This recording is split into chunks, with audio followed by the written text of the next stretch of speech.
Chapter 5 of Hatchet. His eyes snapped open, hammered open, and there were these things about himself that he knew instantly. He was unbelievably, viciously thirsty. His mouth was dry and tasted foul and sticky. His lips were cracked and felt as if they were bleeding, and if he did not drink some water soon, he felt that he would wither up and die.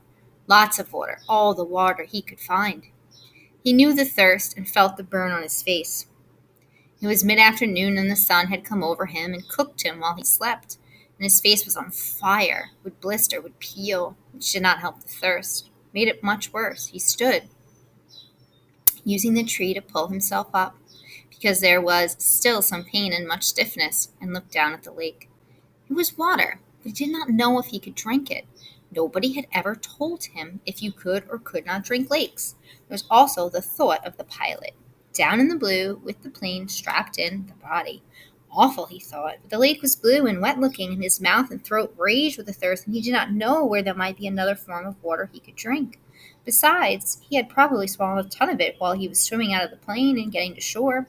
In the movies, they always showed the hero finding a clear spring with pure, sweet water to drink. But in the movies, they didn't have plane wrecks and swollen foreheads and aching bodies and thirst that tore at the hero until he couldn't think. Brian took small steps down the bank to the lake. Along the edge there were thick grasses, and the water looked a little murky, and there were small things swimming in the water, small bugs. But there was a log extending about 20 feet out into the water of the lake, a beaver drop from some time before, with old limbs sticking up, almost like handles. He balanced on the log, holding himself up with the limbs, and teetered out past the weeds and murky water. When he was out to where the water was clear and he could see no bugs swimming, he kneeled on a log to drink. A sip, he thought, still worrying about the lake water. I'll just take a sip. But when he brought a cupped hand to his mouth and felt the cold lake water trickle past his cracked lips and over his tongue, he could not stop.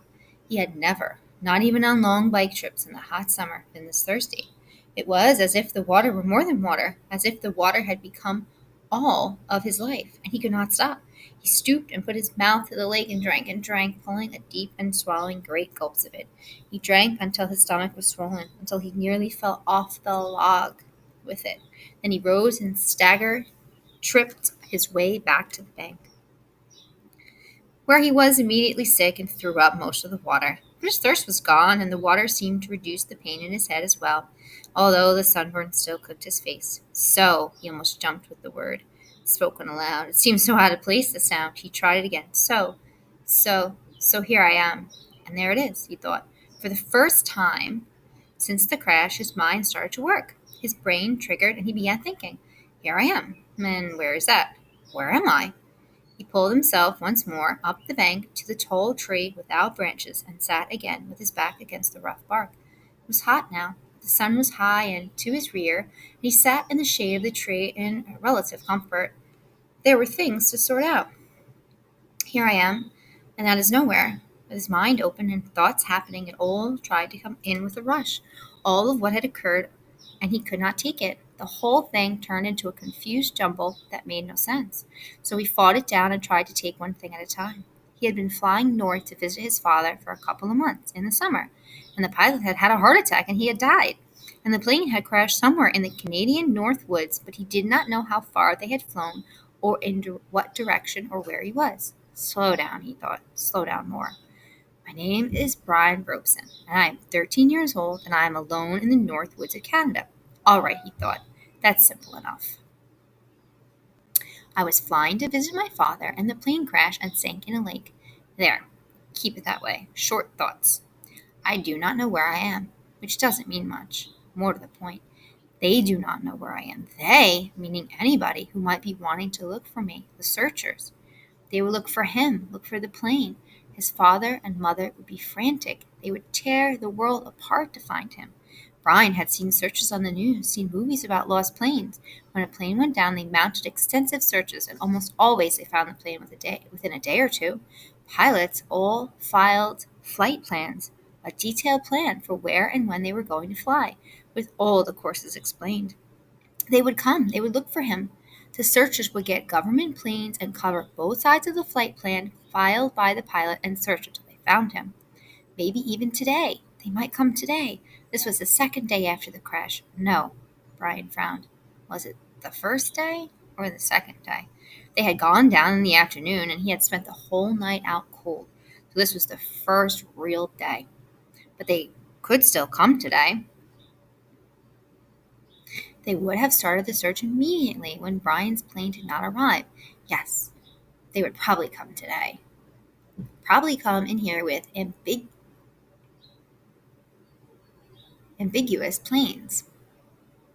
Small bush planes with floats that would land right here on the lake and pick him up and take him home. Which home? The father home or the mother home? He stopped thinking. It didn't matter. Either on to his dad or back to his mother. Either way, he would probably be home by late night or early morning. Home where he would sit down and eat a large, cheesy, juicy burger with tomatoes and double fries with ketchup and a thick chocolate shake. And there came hunger. Brian rubbed his stomach. The hunger had been there, but something else, fear, pain, had held it down. Now, with the thought of the burger, the emptiness roared at him. He could not believe the hunger had never felt it this way. The lake water had filled his stomach but left it hungry. Now it demanded food, screamed for food. And there he was, he thought, absolutely nothing to eat. Nothing. What did they do in the movies when they got stranded like this? Oh, yes, the hero usually found some kind of plant that he knew was good to eat and took care of it. Just ate the plant until he was full and used some kind of cute trap to catch an animal and cook it over a slick little fire. And pretty soon, he had a full 8-course meal. The trouble, Brian thought, looking around, was that all he could see was grass and brush. There was nothing obvious to eat. And aside from about 1,000,000 birds and a beaver, he hadn't seen animals to trap and cook. And even if he had got one, somehow he didn't have any matches, so he couldn't have a fire. Nothing. It kept coming back to that. He had nothing. Well, almost nothing. As a matter of fact, he thought, I don't know why I've got or haven't got. Maybe I should try and figure out just how I stand. It will give me something to do, keep me from thinking of food until they come to find me. Brian had once had an English teacher, a guy named Perpich, who was always talking about being positive. Positive, thinking positive, staying on top of things. That's how Perpich had put it. Stay positive and stay on top of things. Brian thought of him now, wondering how to stay positive and stay on top of this. All Perpich would say is that I have to get motivated. He's always telling kids to get motivated. Brian changed position so he was sitting on his knees. He reached into his pocket and took out everything he had and laid it on the grass in front of him. It was pitiful enough. A quarter, 3 dimes, a nickel, and 2 pennies. A fingernail clipper, a billful with a $20 bill, in case you get stranded at the airport in some small town and have to buy food, his mother had said, and some odd pieces of paper. And on his belt, somehow still there, the hatchet his mother had given him. He had forgotten it and now reached around and took it out and put it on the grass. There was a touch of rust already forming on the cutting edge of the blade, and he rubbed it off with his thumb. That was it. He frowned. No, wait, if he was going to play the game, might as well play it right. Perpich would tell him to quit messing around, get motivated, look at all of it, Robeson. He had on a pair of good tennis shoes, now almost dry, and socks and jeans and underwear and a thin leather belt and a t-shirt with the windbreaker so torn it hung on him in tatters. And a watch. He had a digital watch still on his wrist, but it was broken from the crash, the little screen blank, and he took it off and almost threw it away, but stopped the hand motion and laid the watch on the grass with the rest of it there. That was it. No, wait, one other thing. Those were all the things he had, but he also had himself. Perpich used to drum that into them. You are your most valuable asset. Don't forget that. You are the best thing you have. Brian looked around again. I wish you were here, Perpich. I'm hungry, and I'd trade everything I have for a hamburger. I'm hungry, he said it aloud, in normal tones at first, then louder and louder until he was yelling, and I'm hungry, I'm hungry, I'm hungry. When he stopped, there was sudden silence. Not just from him, but the clicks and blurps and bird sounds of the forest as well. The noise of his voice had startled everything, and it was quiet. He looked around, listened with his mouth open, and realized that in all his life he had never heard silence before. Complete silence. There had always been some sound, some kind of sound. It lasted only a few seconds, but it was so intense that it seemed to become part of him. Nothing. There was no sound.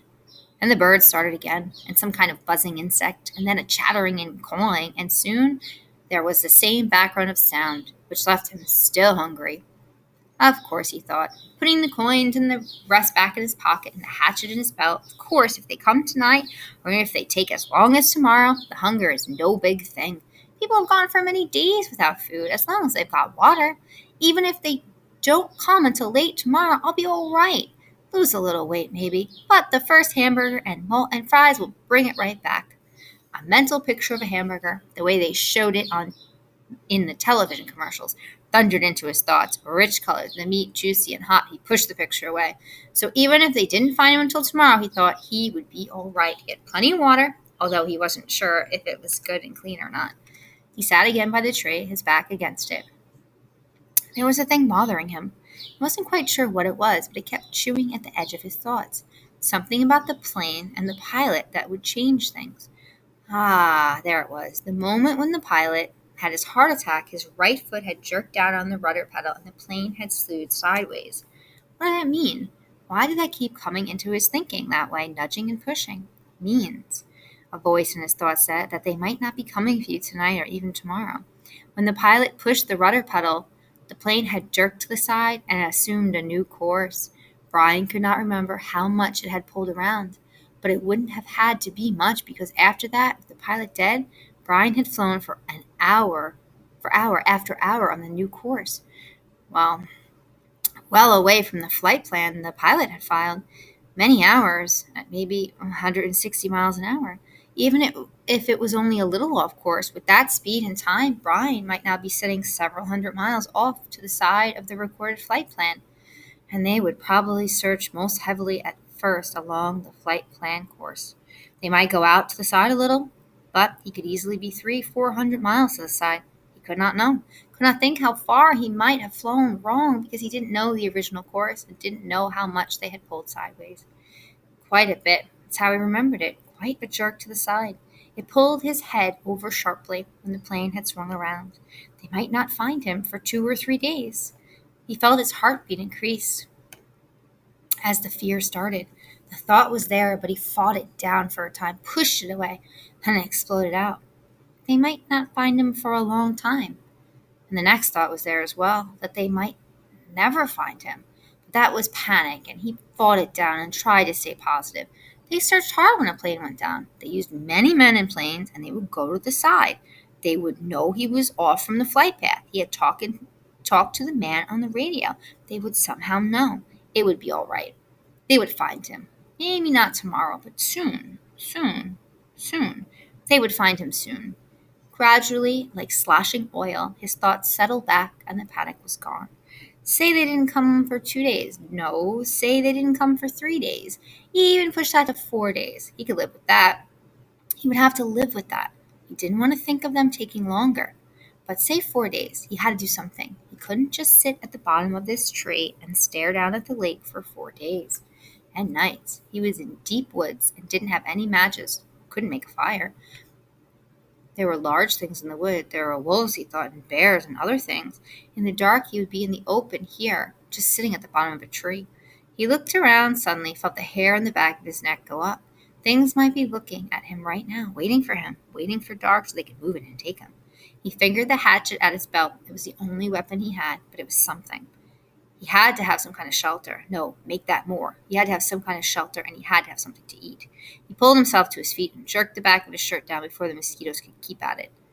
He had to do something to help himself. I have to get motivated, he thought, remembering Pepich. Right now, I'm all I've got. I have to do something. That's the end of chapter 5. We learned how old Brian is. Now stop and think about how old Brian is and how old he is in relation to you. Is he the same age? Is he older? Is he younger? What advice did Brian's English teacher give him in school? How do you think that's going to help him? Remember, you can pause after each question and think about it. Why didn't Brian think the searchers would find him very quickly? Think about that question. So at the end, it says, all right, I have to find some kind of shelter and I have to get something to eat. What do you think he'll do? Do you think what kind of shelter might he make and what kind of food could he find to eat? Okay, so we'll see you for chapter 6 in a few.